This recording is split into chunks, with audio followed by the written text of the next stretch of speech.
Libro a los Efesios.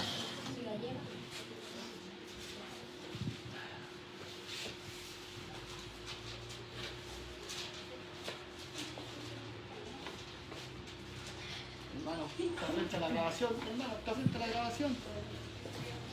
Es que me estaban... Ahí sí.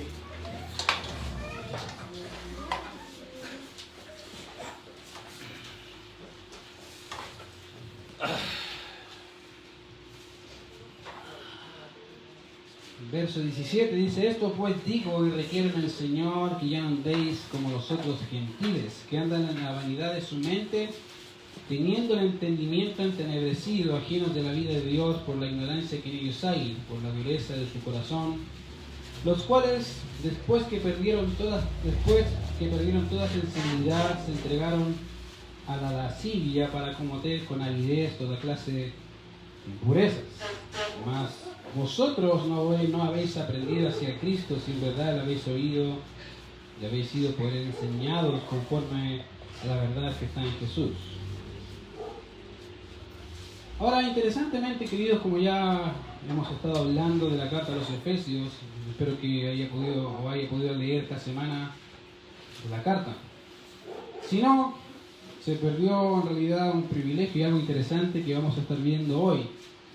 Ahora, algo que me gusta por lo menos de algunas alabanzas que cantamos es su letra. En realidad mientras cantamos la canción Tu Palabra, cuando dice la letra básicamente que la palabra de Dios permanece, hace acordar del salmista cuando dice: para siempre, Jehová, permanece tu palabra en los cielos.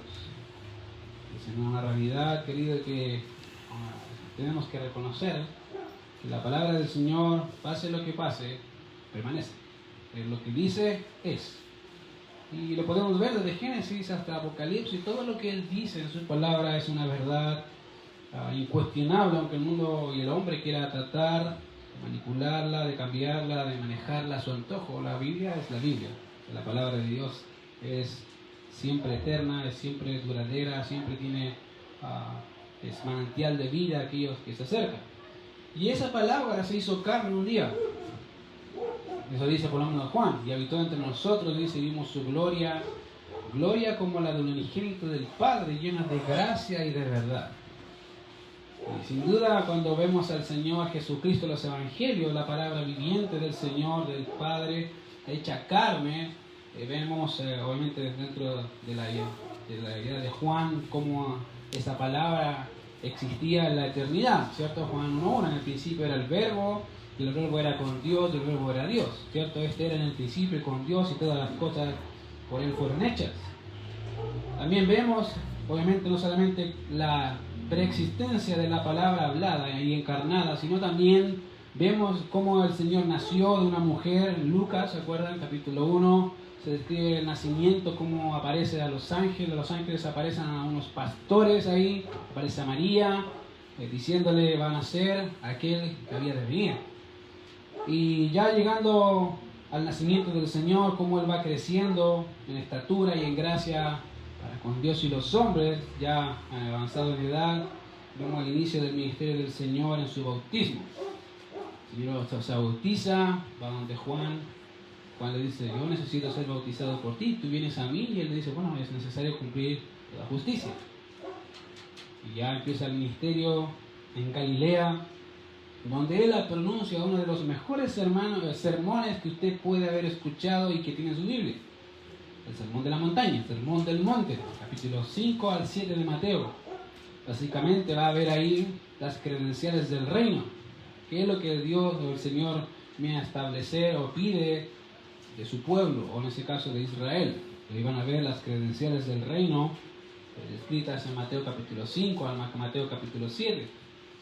Y ya avanzando en el tiempo, deja el ministerio en Galilea por un tiempo y se va a Judea, y en particular la fiesta de los tabernáculos, obviamente traía todo un ambiente ahí donde muchas que estaban ahí esperaban en expectativa y hablaban de si ese hombre llamado Jesús, cuyo padre era un carpintero, y ¿será aquel que había de venir? Y había gran expectación sobre el Señor.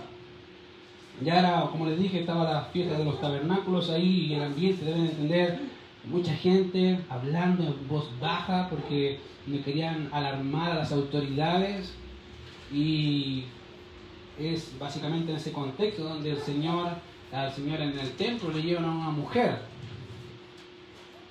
pecadora y le dicen: hemos encontrado a esta mujer en el acto mismo. Moisés dice que hay que apedrearla. ¿Qué dices tú? Las escrituras dicen que él, mirando el piso, rayando, escribiendo algo, levantó la cabeza y dice: el que esté libre de pecado, lance la primera piedra. Y él sigue escribiendo sin problema. Y de repente mira de nuevo y no había nadie. Dice: ¿dónde están los que te acusaban? Ya no están. Y dice: vete, yo no te condeno, pero no peques más. Y es en ese contexto, básicamente en ese ambiente, donde empiezan los problemas con las autoridades judías. Y vemos ya en Juan capítulo 8, cuando él establece y encara y muestra la realidad de los líderes. Van a ver obviamente en ese contexto que el Señor habla y dice: yo soy la luz del mundo. Los judíos dicen: pero ¿cómo? Tú dices que eres la luz del mundo, tú no eres Dios. Hay un conflicto interno ahí con los judíos o con los líderes, y obviamente él dice: yo soy la luz del mundo, en medio de la oscuridad de esta generación yo vengo a alumbrar, yo soy la verdadera luz del mundo. Y obviamente demanda y expone así la naturaleza de los dirigentes de la época, y les dice: vosotros sois de vuestro padre el diablo, y los deseos de vuestro padre queréis hacer. Él ha sido homicida desde el principio, y básicamente describen dos elementos del carácter de Satanás. Él dice: no ha permanecido la verdad y no hay verdad en él. Interesante. Justo hoy día hablábamos de ese pasaje con Pancho. Dos características importantes de Satanás. Una es homicida.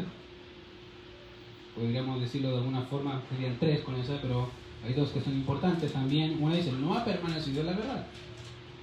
Hablábamos con Francisco básicamente que el creyente permanece en la verdad. Satanás no puede permanecer en la verdad. ¿Sabe la verdad? Sí, la sabe. La conoce, querido. De hecho, cuando tú ves Mateo capítulo 4, la tentación del Señor, vas a notar que dice: escrito está, dice Satanás, a sus ángeles mandará cerca de ti para que no tropieces con tu pie en piedra. Que el Señor le responde: escrito está también, no tentarás al Señor tu Dios. El Satanás sabe la Biblia, pero no permanece en ella, la tergiversa.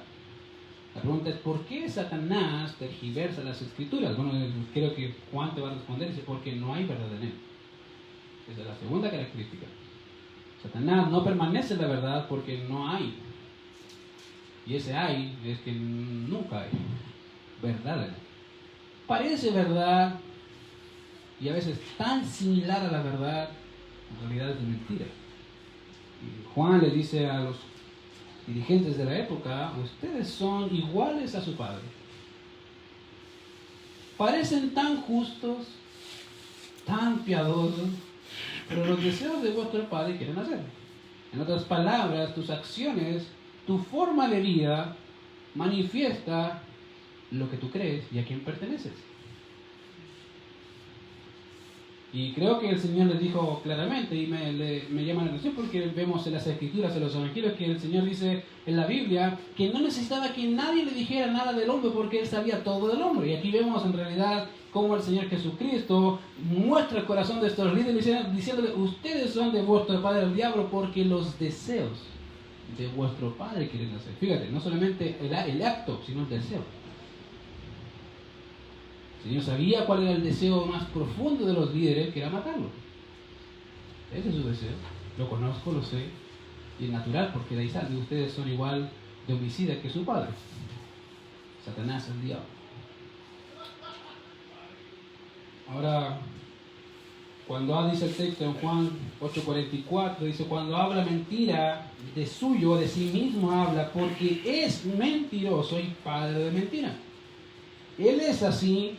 Su naturaleza es la mentira, y lo puedes ver desde Génesis para adelante, cómo Satanás tergiversa la verdad para lograr su propio fin. Ahora, cuando entiendes eso, y ves las escrituras también, hablando también del infierno y de la condenación de Satanás y sus ángeles, vas a ver en Mateo capítulo 25, verso 41, que el infierno nunca fue preparado para los hombres. El infierno, según ese pasaje, fue preparado para Satanás y sus ángeles. Y dice, entonces, ¿por qué los hombres van ahí? Bueno, porque Él es Padre y los otros son hijos. Son su progenie. Todos los que viven de acuerdo a los parámetros de Satanás se van con su padre. ¿A dónde va Satanás? Y él les dice ahí, esto básicamente es que si Satanás y sus ángeles van al infierno, todos aquellos que manifiesten las características de Satanás van al mismo lugar. Obviamente eso será poblado por aquellos que son como él. Y si ustedes leen Apocalipsis capítulo 21, verso 7, van a ver muchos ahí que ustedes dicen, mira, me parece que alguien está ahí, mira la lista, es interesante en ese pasaje, porque Apocalipsis 21:8 dice, pero los cobardes e incrédulos, los abominables y homicidas, los fornicarios y hechiceros, los idólatras y todos los mentirosos tendrán su parte en el lago que arde con fuego y azufre, que es la muerte segunda. Fíjate, los mentirosos. Satanás es mentiroso, es padre de mentira. ¿A dónde va? Al lago de fuego. Y todos aquellos que comparten eso con él. Ahora, una persona que ha sido llamada por el Padre a una vida nueva, querido, una persona que estaba en una condición de pecado, muerta en sus delitos y pecados, sin esperanza, sin Dios, sin nada en realidad concerniente a Dios, y ha sido llamada por Él a una vida nueva, debe vivir de acuerdo a ese llamado que ha recibido y que ha sido manifestado en su vida. Es un deber.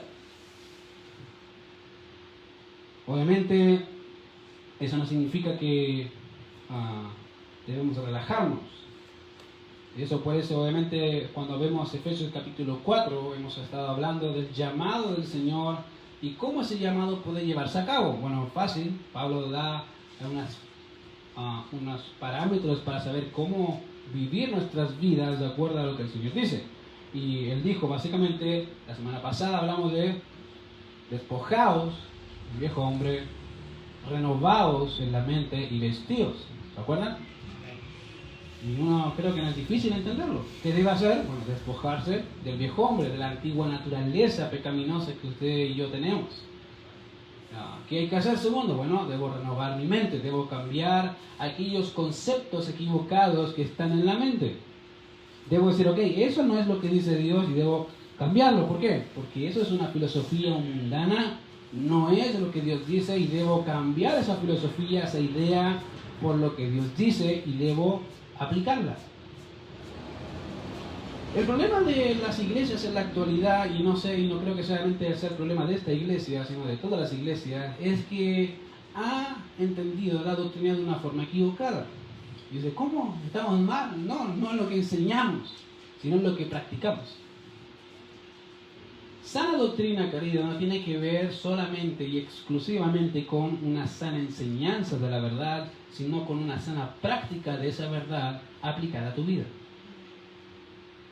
Eso es sano, eso es productivo, da fruto. Cuando no pasa eso, hace un tiempo atrás estaba leyendo una predicación de Alex Montoya que decía que en las iglesias hay hermanos callampa, mucha cabeza, poco corazón. Y a veces creo que en las iglesias pasa exactamente lo mismo, mucha cabeza, poco corazón. ¿Por qué? Porque han nutrido su cabeza, pero no han nutrido su corazón con la verdad del Evangelio. No ha aplicado esos conceptos y el problema es que a veces no tiene idea cómo hacerlo. Sabiendo la verdad. Y dice, wow, ¿cómo lo sabes? Es como tener una profesión sin nunca ocuparla. ¿Qué pensarías tú de un hijo que le pagaste 4 o 5 años la universidad para después de 5 años nunca trabajar en eso? Tú dirías, gasté tanto dinero para que después no trabajar en nada de lo que gasté. ¿Crees que es lógico? Mira, no es lógico. Bueno, pero pasa. En el cristianismo que es exactamente igual. Y pasa en las iglesias que a veces no tiene que ver con la enseñanza, sino con la aplicación de esa enseñanza a la vida cotidiana. Y lo que Pablo ha hecho en Efesios es explicar de la doctrina en 3 capítulos. 1, 2 y 3. de la carta a los Efesios, y ahora lo que está haciendo es aplicarte el conocimiento que te ha dado a la vida práctica. Por eso desde el capítulo 4 hacia adelante vas a ver que hay muchas partes donde dice andad, no andes, no hagas. ¿Por qué? Porque él lo que quiere hacer es no solamente explicarte doctrina, sino aterrizar la doctrina a la vida. Y es algo que, querido, si no lo haces, vas a tener serias consecuencias a largo plazo. Ahora, fíjate que una vida transformada va a hacer ese proceso que hemos dicho. Básicamente va a despojarse del viejo hombre y va a revestirse del nuevo hombre.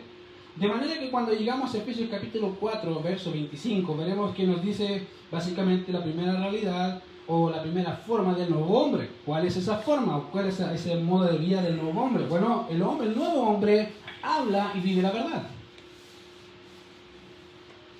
A diferencia de Satanás, el diablo.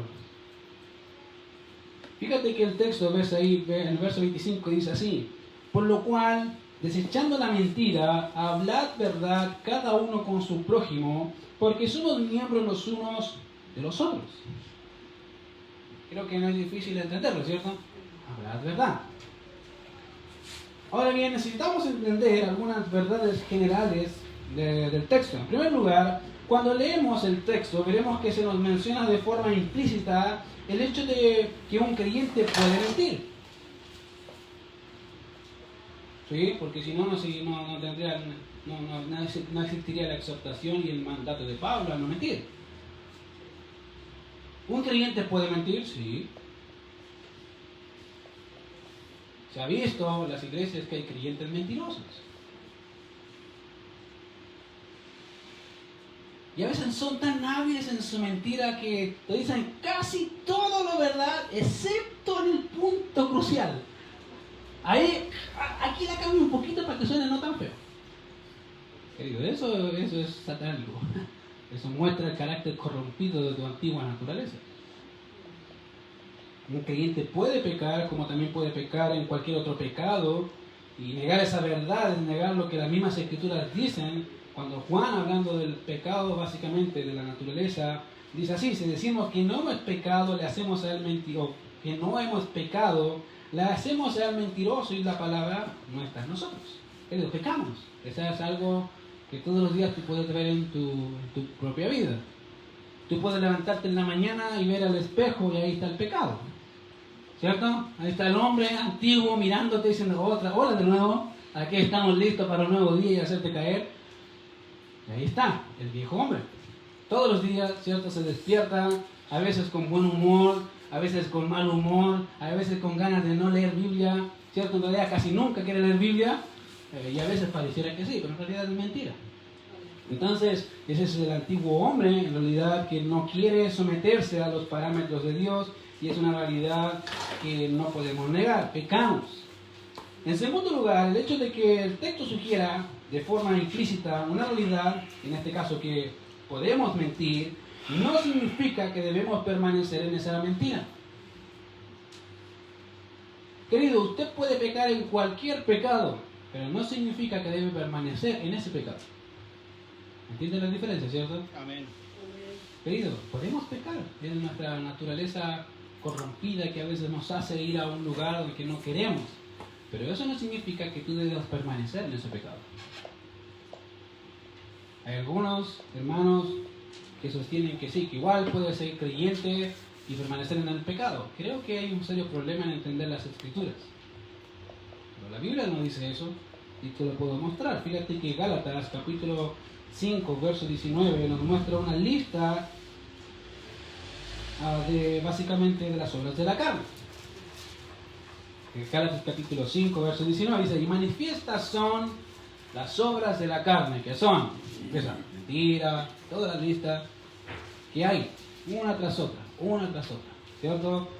Y te da toda una lista de pecados que no es extensa, por si acaso. Algunos puedes pensar, esa es solamente la lista de pecados de la carne. No, querido, yo creo que si Pablo hubiese puesto todos los pecados de la carne, el Gálatas se hubiese extendido por lo menos hasta el capítulo 10. Pero no. Amén. Ahí está poniendo una lista concisa para ayudarte a entender cuáles son las obras de la carne. Básicamente, adulterio, mentira, etcétera, etcétera, etcétera. Pero cuando ves el verso 21, mira lo que dice. Envidias, sigo con la lista, borracheras, orgías y cosas semejantes contra las cuales os advierto. Fíjate, ¿cuál es la advertencia? Como ya os lo he dicho antes, que los que practican tales cosas no heredarán el reino de Dios. ¿Cómo? Sí, eso dice el texto. El texto dice, no heredarán el reino de Dios. No. En otras palabras, posiblemente y casi seguro no seas creyente. Lo mismo hace con los corintios. Da una lista, pero papá dice, y esto erais. De hecho, el 1 Corintios 6, del 9 al 11, dice, ¿no sabíais que los injustos no heredarán el reino de Dios? Fíjate, los injustos, los incrédulos, no erréis. Ni los fornicarios, ni los idólatras, ni los adúlteros, ni los afeminados, ni los que se echan con varones, ni los ladrones, ni los avaros, ni los borrachos, ni los maldicientes, ni los estafadores heredarán el reino de Dios. Y esto erais algunos de vosotros. Querido, eso eran. Se supone. No podemos negar que el creyente puede pecar, pero decir que permanecer en ese pecado, eso es una gran contradicción de términos. Y a veces parece que el hermano o la hermana se siente cómodo en su pecado, querido, eso es raro. Se supone, es como, yo no sé si tú te lo imaginas, pero un cerdo queriendo ser hombre, ¿no? Sería raro, es ridículo, bueno, así te ves ante los ojos de Dios. Tú se supone que Dios te dice, tú eres hijo mío, ¿qué estás haciendo como un mundano? Si eres cristiano. ¿Qué es eso?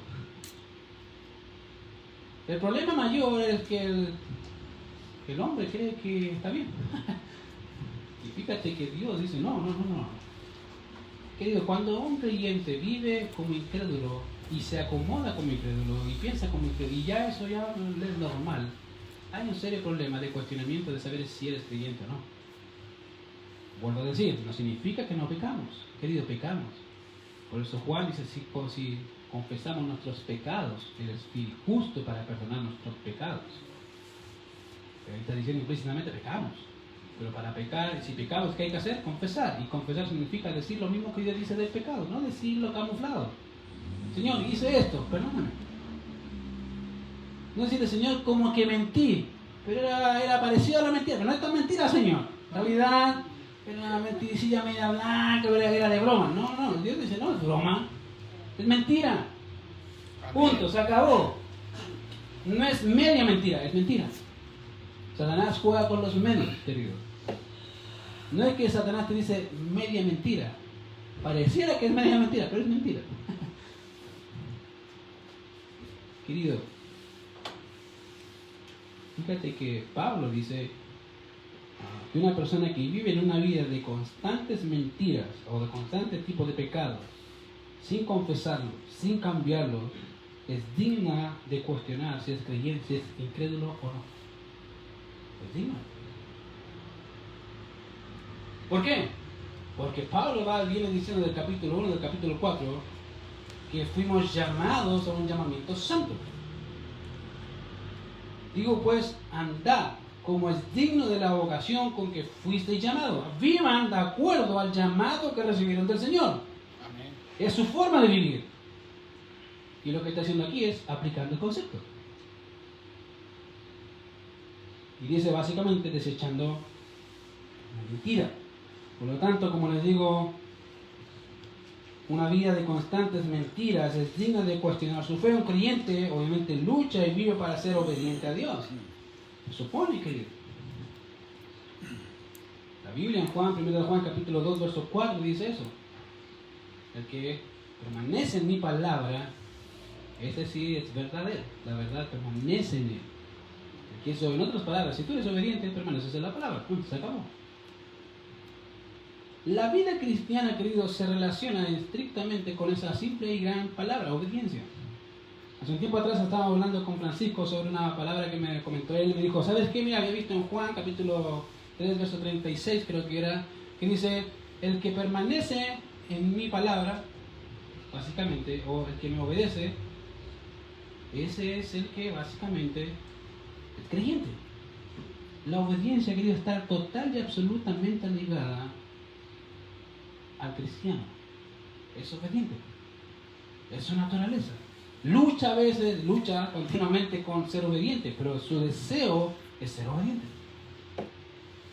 Quiero ser obediente, Señor, pero lucho. Y tú puedes ver la misma lucha en el apóstol Pablo. Cuando dice al final, ay de mí de este cuerpo de muerte. ¿Por qué? Porque este cuerpo me tira a otro lado que yo quiero hacer otra cosa, pero este cuerpo, esta naturaleza pecaminosa me arrastra a otra cosa que yo no quiero hacer. Es normal.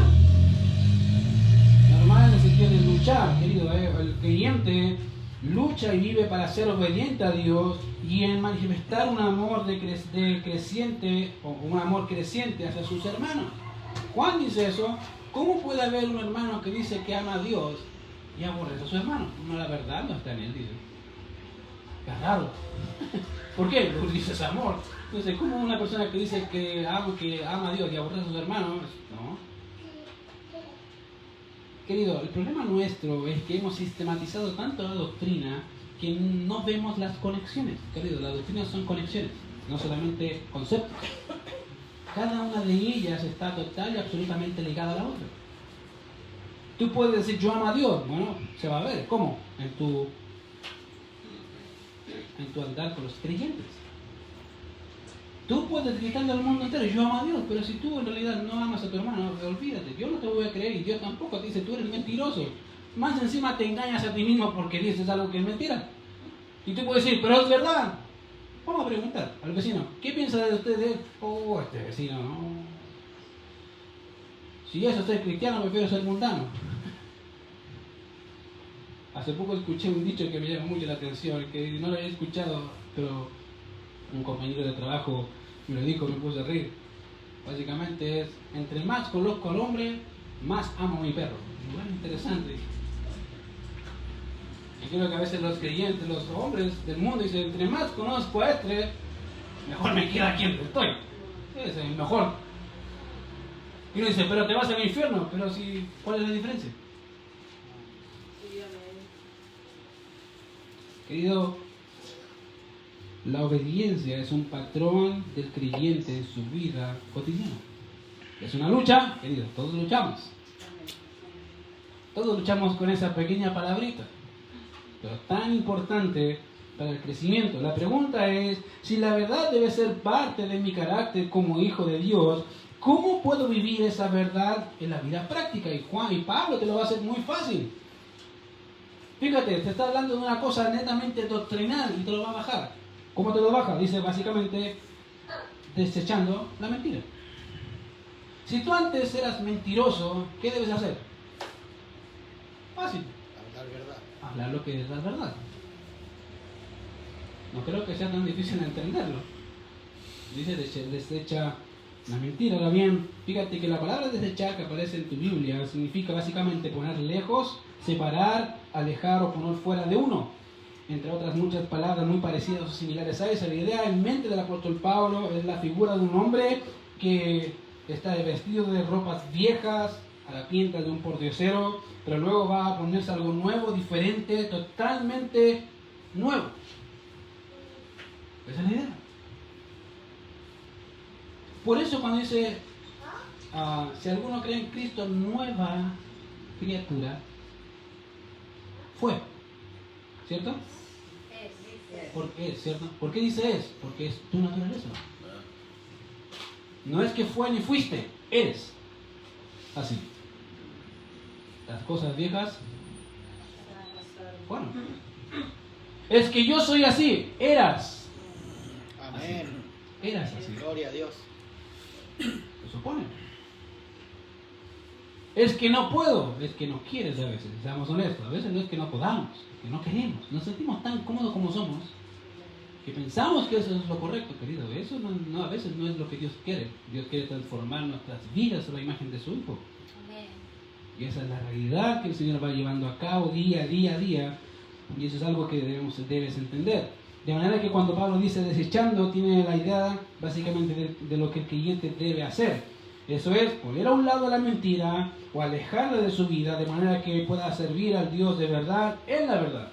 El creyente debe caracterizarse por hacer y decir la verdad, ya que esa muestra la naturaleza de lo que somos. Fíjate, es hacer y decir. ¿Por qué? ¿Por qué puse los tres? Bueno, porque a veces hay dicotomía. Decimos, pero no hacemos, querido. Es hacer y decir. Los chilenos somos expertos en eso. Y es verdad. No, si voy a hacer esto, ya. Como decía el pastor, aquí estoy, yo y el Señor, porque los hermanos dijeron que iban a venir. Amenazó que viene. Y esa amenaza, a veces uno se ríe, pero la característica chilena. Amenaza que viene. ¿Por qué amenaza? Porque no sé si va a venir. En realidad, sus palabras no son de peso. Eso es lo que está diciendo el pastor en realidad. No son de peso. Y cuando tú lo tomas en serio, eso en realidad suena chistoso, pero él tiene un fundamento. Eres mentiroso. Te está diciendo muy diplomáticamente y cariñosamente mentiroso. Y pasa, querido. No digo que es algo bueno. Yo creo que todos de nosotros caemos en esa categoría. Mentimos. Y Pablo dice, desecha la mentira. En todos los aspectos de tu vida. No solamente en lo que dices, sino en lo que haces. Y eso es algo que debe ser cambiado y transformado.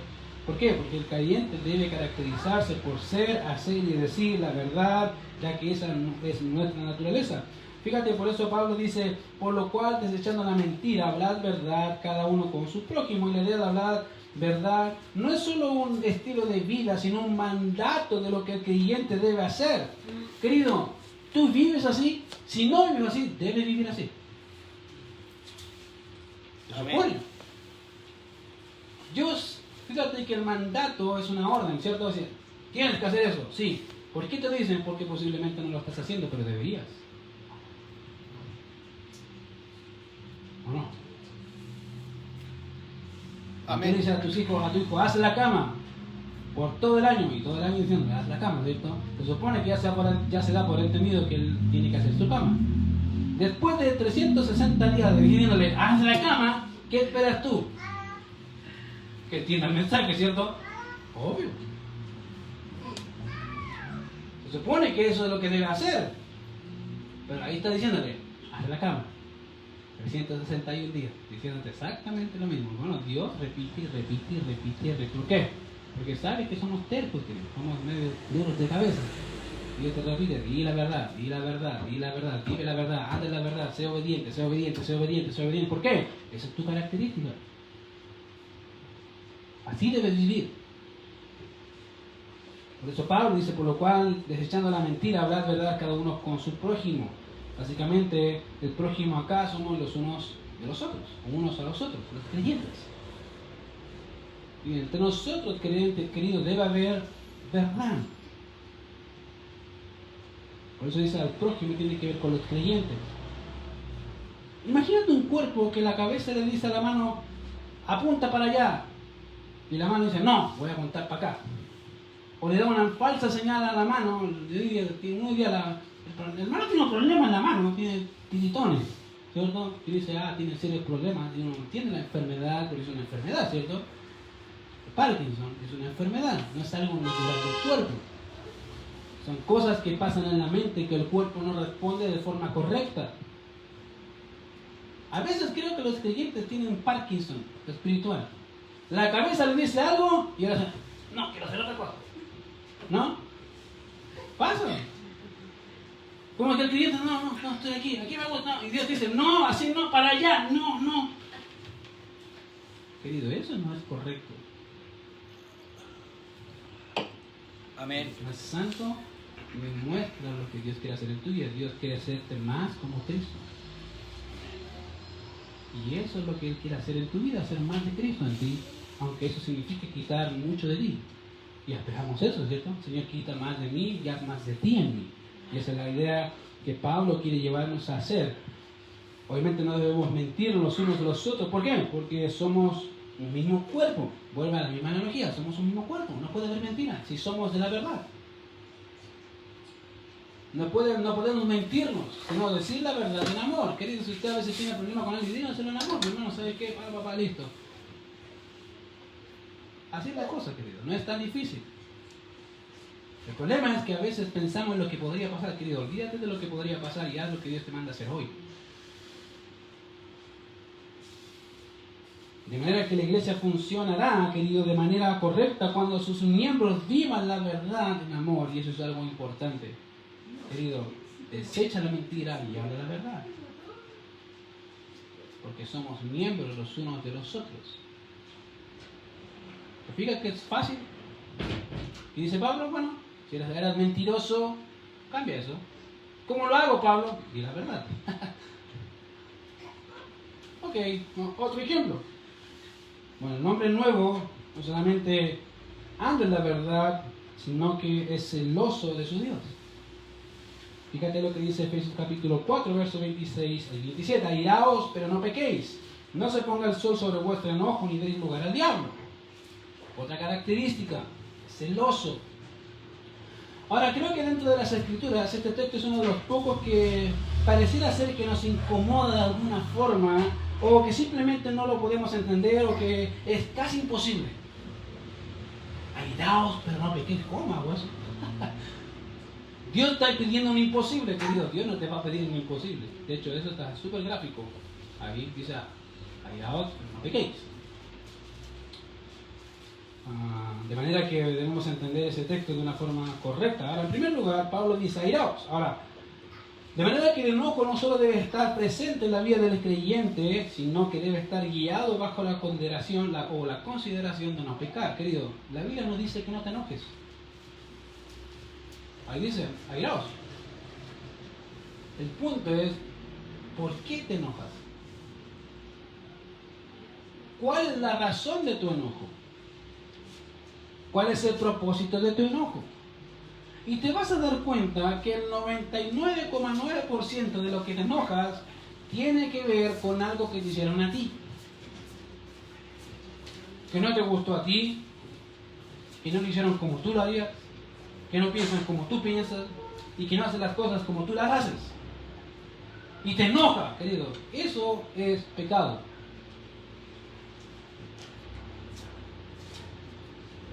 Te lo voy a poner con unos ejemplos. La pregunta, obviamente, normalmente que se hace con eso ¿es imposible? En realidad, lo que Dios dice ahí, airaos, pero no pequéis, ¿es imposible? No, no es imposible. Te voy a dar un ejemplo de una persona que no es el Señor Jesucristo. En el Antiguo Testamento hay un hombre llamado Finés, hijo del sacerdote Aarón, que en un momento en que el pueblo se desenfrenó y empezó a tener relaciones con mujeres cananeas, y este hombre viendo todo el desastre y como uno de sus hermanos va y se acuesta con una, y va así como yo me imagino de la mano, mientras Moisés mirando atónito toda la multitud desenfrenada por su pecado, Finés junto a Moisés mirando el pecado, y de repente ven a dos hermanos y dicen, hola, voy y vuelvo con la cananea. Y los dos así mirando así con cara estupefacta, diciendo, ¿qué está pasando acá?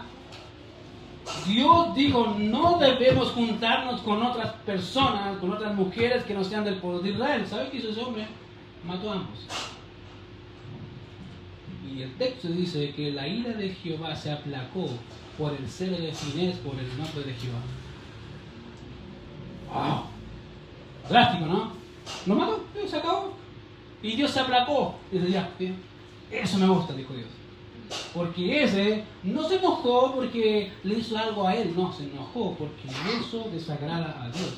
Eso no es lo que Dios hace, no es lo que Dios manda. Y los mató. Ahora, no quiero decir que voy a matar a mi hermano, no. Eso es otra cosa, y quiero poner el ejemplo del celo de Finés. Pero hay otra persona que es celosa y que muestra ese celo muy gráfico, y es el Señor Jesucristo. Y que obviamente su celo por el Señor y las cosas del Señor, dice el texto bíblico, que tiró las mesas de los cambistas en el templo, ¿se acuerdan? ¿Sabes cuántas veces el Señor hizo eso? ¿Te has preguntado? Porque la leemos. Pero en realidad Él hizo 2 veces eso. Los 2 años de su ministerio, de los 3, 2 de esos 3, pescó las mesas. Y no es el querido, y eso no era un acto así oculto, era toda la gente, todos los judíos en la fiesta, cambiando dinero, haciendo eso, y de repente llega el Señor, pescó una sola de cuerda y dio vuelta a todo. Y los discípulos dicen, en las escrituras se acordaron, el celo de tu casa me consume. Wow.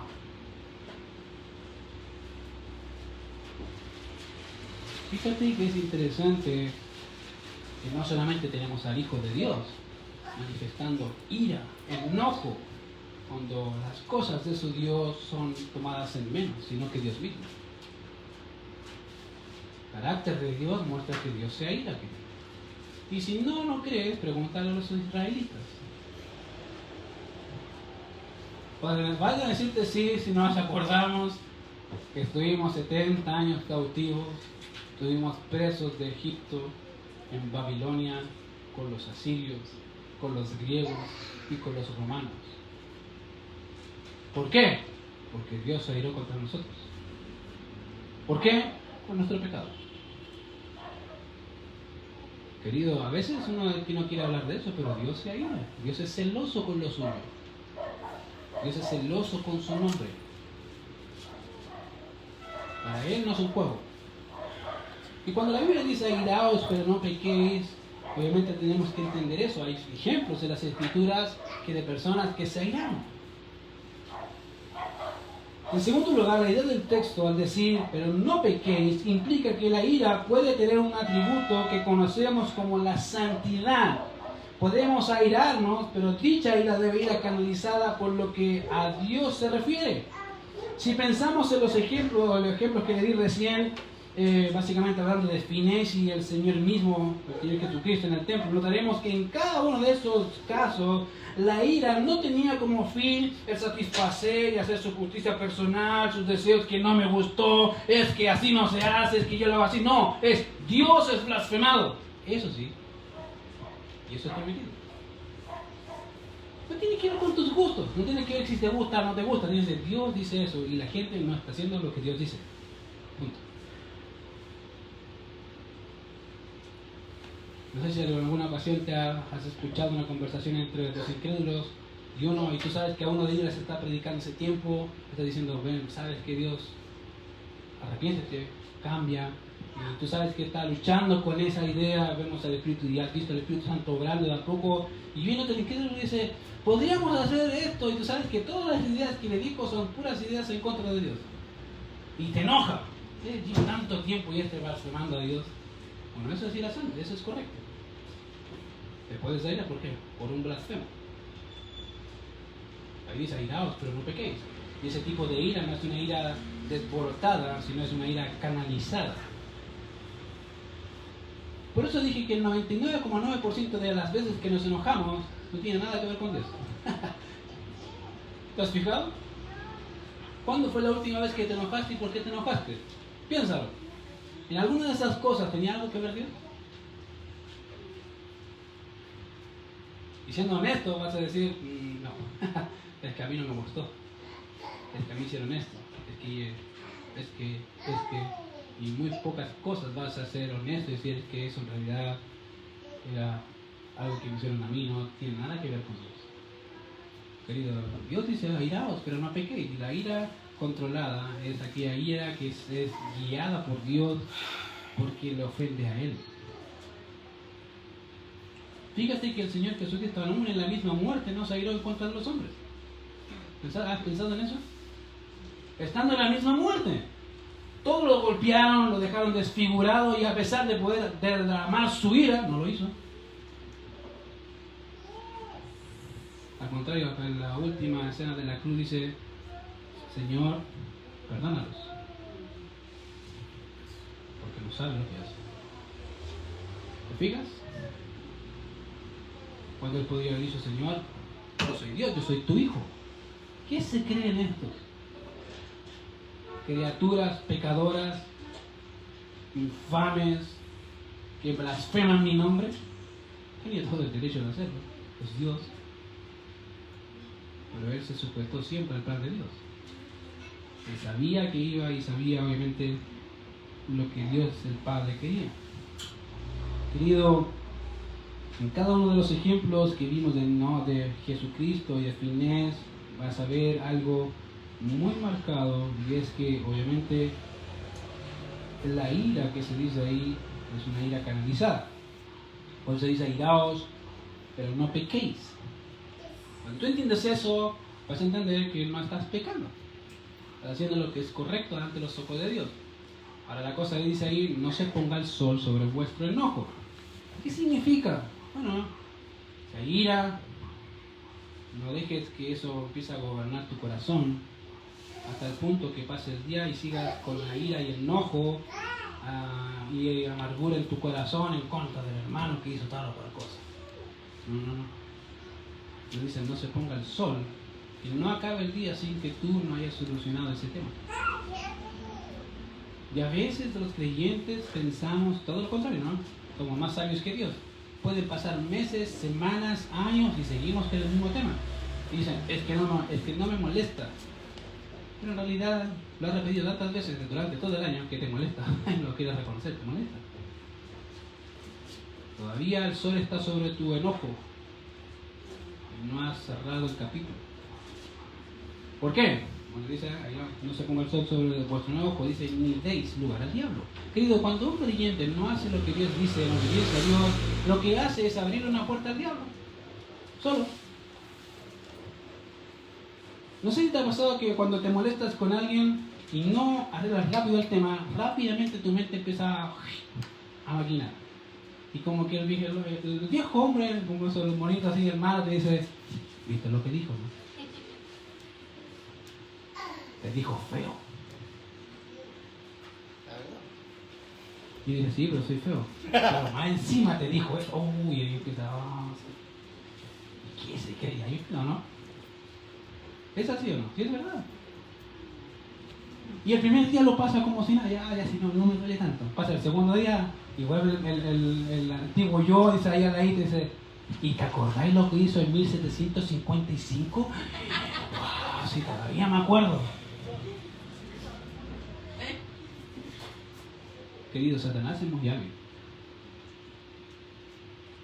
Y a veces nosotros le abrimos la puerta. Cuando Dios te dice, hazlo rápido, reconcíliate rápido. ¿Cómo se hace eso? Bueno, pidan perdón y se acabó. Y después, Señor, ayúdame a seguir haciendo tu obra. Se acabó, punto. Cambiamos. Si hay que cambiar algo, si hay que cambiar un pecado, lo cambiamos. Listo. Para eso hay que reconocerse que somos faltos delante de Dios. Necesitamos al Señor para eso, querido. Pero por eso Dios dice ahí en su palabra, ni deis lugar al diablo. Fíjate que no dice que el diablo se mete, no. Ustedes no le den lugar al diablo. Dice el mismo Pablo en los Efesios, no le den. No le den cabida en esos pensamientos. Querido, ¿por qué? Porque Satanás trabaja mucho con la mente. Él no puede hacer nada en contra de nosotros, pero sí puede tirar dardos, ideas. Y empieza la lucha. Y a veces nosotros le hacemos barra, ahí está, dale, el antiguo yo, dale, pégale, ¿cierto? Pero pasa. Y queremos inquirido, y si hay algo que puedes hacer peor es ignorar eso. Ignora a Satanás y vas a ver cómo Satanás rápidamente te destruye, así. Muchos ignoran a Satanás, que por eso se van a ir al infierno. Satanás no existe y el infierno tampoco. Bueno, cuando estés ahí me avisas.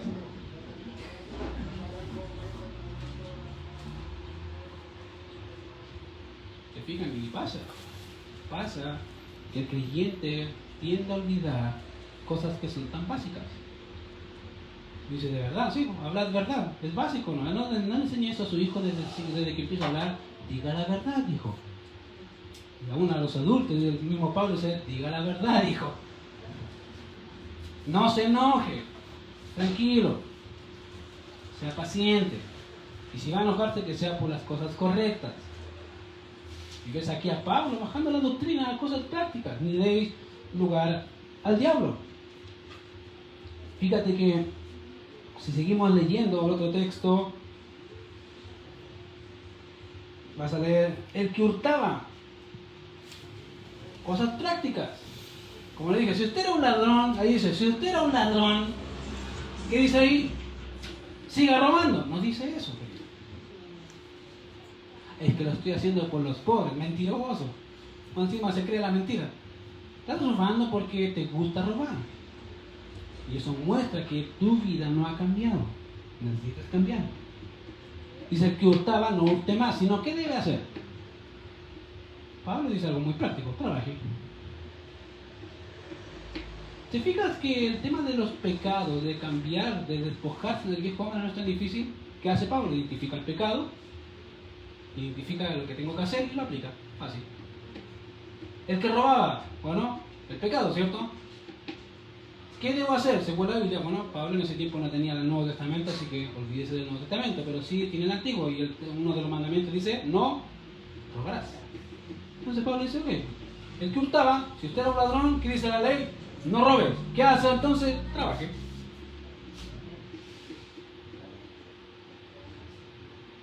¿Qué hace el creyente ahora? Identifica su pecado. Sí, sé cuál es el pecado. Sé qué hay que hacer. Sí, me pongo a orar, Señor, cambia el pecado. Y cuando te aplica, y cuando dice, ya, te voy a ayudar, te voy a poner una circunstancia para que ese pecado cambie. Hace todo lo contrario. ¿O no? Hace todo lo contrario.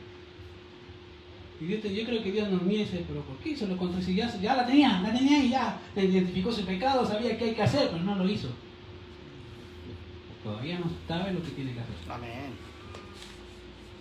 Lo tiene acá, pero no lo baja acá. Querido, es como un profesional. Si tú puedes saber mucho de una profesión, pero una persona que lleva años haciéndolo te puede decir, así no se hace, aunque no sea profesional. Tú puedes ser experto en dibujo técnico, pero una persona con edad que lleva 10 o 30 años haciendo muebles, aunque el otro sepa dibujo técnico, él va a mirar el plano, está mal el plano. No, si lo hice, te estudié 4 años dibujo técnico, no importa, está mal el plano. Y el otro se puede enojar y hacer, pero el que lleva tiempo dice, ¿por qué está malo? Porque las medidas en milímetros va a diferenciar al final, va a estar descuadrado, está malo. No, si está bueno, y cuando lo hace, está malo. ¿Por qué? Porque una cosa es teoría y otra cosa es práctica. Son dos cosas diferentes que deberían ir de la mano. ¿Cierto? Querido, a veces pensamos de la doctrina de una forma deficiente. Pensamos que es un conocimiento, es conocimiento, pero cuando no va aplicado, no te sirve. No te sirve. ¿Para qué te sirve? Dime, ¿te ha servido en este tiempo saber a veces tanta doctrina? Te vas a dar cuenta y decir, no, en realidad no. ¿Por qué? Porque todavía no aprendes a conectar entre doctrina y práctica. Pablo te lo hizo fácil. Si usted era un ladrón, la ley dice, no robarás, ¿qué hago? Trabajo. ¿Para qué? Y uno puede decir, pero Pablo, ¿por qué tengo que trabajar si puedo obtener la cosa más rápido? Bueno, para compartir. Fíjate, ni siquiera es para satisfacer tus propias necesidades, es para compartir con el que padece necesidad. Y Pablo no ignora que eso implica también satisfacer tus propias necesidades, pero lo enfoca en una cosa diferente. ¿Qué cosa? Amor al prójimo. Esa es la realidad. ¿Se fija? Es muy práctico. Entonces, cuando hablamos de doctrina, queridos, no se confunda. No se confunda que vamos a conocer. No, va a conocer y va a aplicar doctrina. Y eso va a renovar tu vida. Ahora, ¿te puedo decir algo? ¿Va a ser difícil? Sí. ¿Por qué? Porque el viejo hombre de vez en cuando va a querer decirte, ¿te acuerdas lo que hacías cuando no eras creyente? Sí, sí me acuerdo. Y te va a empezar a engatusar y tú dices, no, Dios dice, no hay que hacer eso. Y he dispuesto mi corazón a no hacerlo porque Dios dice así y yo quiero amar al Señor. Y eso se hace obedeciendo. Amén. Querido, a veces uno dice, no siento hacerlo. Querido, a veces no esperes sentirlo. El día que sientes hacerlo va a ser el día cuando ya te das cuenta que estás 20.000 kilómetros lejos de Dios. Y recién te diste cuenta, ¿por qué? Porque no sentiste, querido. No se trata de solamente sentir, se trata de ser obediente y Dios en el proceso va a producir el sentir, amarle más a Él. Amén. Fíjate, el que hurtaba no hurte más, sino que trabaje haciendo con sus manos lo que es bueno para que tenga que compartir con lo que padece necesidad, querido. Y esas son cosas prácticas. Vuelvo a decir, si tú sabes Biblia, puede ser 20, 30, 10 años, 5 años, 20 años, querido, no importa los años que tienes. Si sabes Biblia, eres responsable de lo que sabes.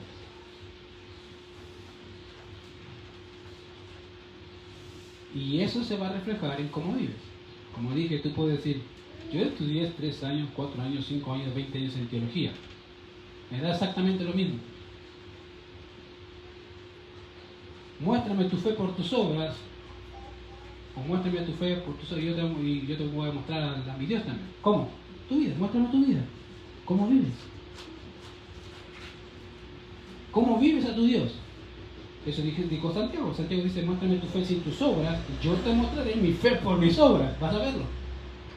No es difícil. Véeme cómo vivo a mi Señor, cómo vivo a mi Dios, cómo obedezco, cómo no. Velo, pero déjame verte a ti también. A ver qué es más eficaz. ¿Tu Dios o mi Dios? Digo, a veces pensamos, como dije, que esto no tiene nada que ver con la vida práctica, y te voy a decir lo contrario, tiene todo que ver con tu vida. La pregunta es, ¿qué pecado debes dejar? Si ya lo tienes identificado, ¿qué vas a hacer? ¿Tienes algún pasaje que te ayude a saber qué hacer? Y si ya lo sabes, ¿lo vas a hacer? Es buena pregunta, ¿cierto? Pero es un desafío que tienes que hacer tú y decir, Señor, te pongo mi corazón a abandonar este pecado porque no es tu voluntad. Voy a luchar, pero no quiero luchar con mis esfuerzos, sino con las tuyas, para ser más como tú y menos como yo. Vamos a ver.